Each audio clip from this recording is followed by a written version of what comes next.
결혼예비학교를 마치며 저는 중학교 1학년 때부터 행복한 가정을 이루는 것을 꿈꾸고 살아왔기 때문에 결혼에 대한 준비는 이미 충분히 잘하며 살아왔다고 생각했습니다. 그래서 결혼예비학교가 꼭 필요할까라는 시작하게 되었습니다. 내 마음만 준비하는 것이 아니라 책을 통해 남편은 어떻게, 아내는 어떻게 해야 하는지, 또 남자와 여자가 얼마나 다른지에 대한 내용을 구체적으로 접해보니 제가 생각하고 있던 것이 완벽한 것이 아님을 알고 결혼에 대한 가치관이 확장되는 시간이었습니다. 결혼예비학교를 하며 결혼 준비보다 결혼식 준비가 앞서 있던 저희를 발견하게 됐습니다.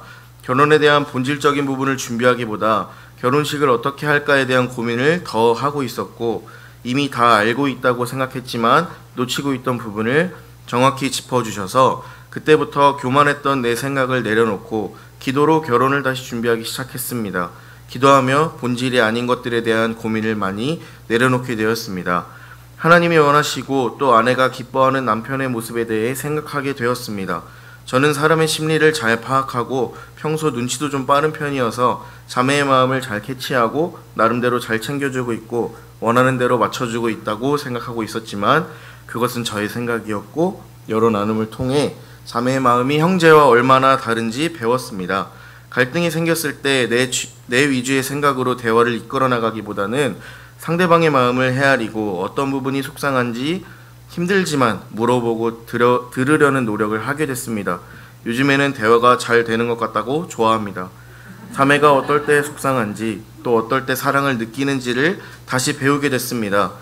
저는 차를 타고 내릴 때 늘 문을 열어줬으면 좋겠다는 말이 도무지 이해가 되지 않았습니다. 책 내용을 토대로 나눠보니 제가 문을 열어줄 때, 자신을 위해서 무언가 해줄 때 사랑을 느낀다고 하여 그전에는 애기도 아닌데 좀 혼자 좀 내리지, 짐이 많으면 좀 기다려 이렇게 좀 투덜거리고 했었는데 지금은 꼼짝하지마, 가만히 있어, 기쁘게 가서 제가 문을 열어주고 이렇게 차에서 내리게 합니다.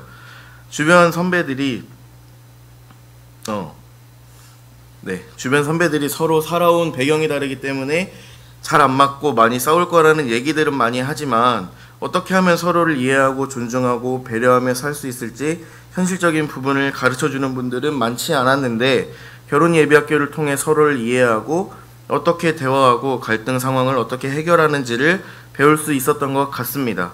저는 아직도 부족하지만 제 주변을 보면 또래 사람들이 연애와 결혼을 너무나 가볍게 생각하고 살아갑니다. 쉽게 만나고 또 쉽게 헤어집니다. 우리 그리스도인들은 세상의 풍조를 따르기보다는 변하지 않는 진리를 기반으로 연애와 결혼에 대해 깊이 생각하고 많은 고민을 했으면 좋겠습니다. 그러기 위해 꼭 필요한 교육이라고 생각합니다. 저도 앞으로 싸울 일도 많겠지만 건강하게 싸우며 행복하게 살아보려고 합니다. 모든 영광 하나님께 올려드립니다.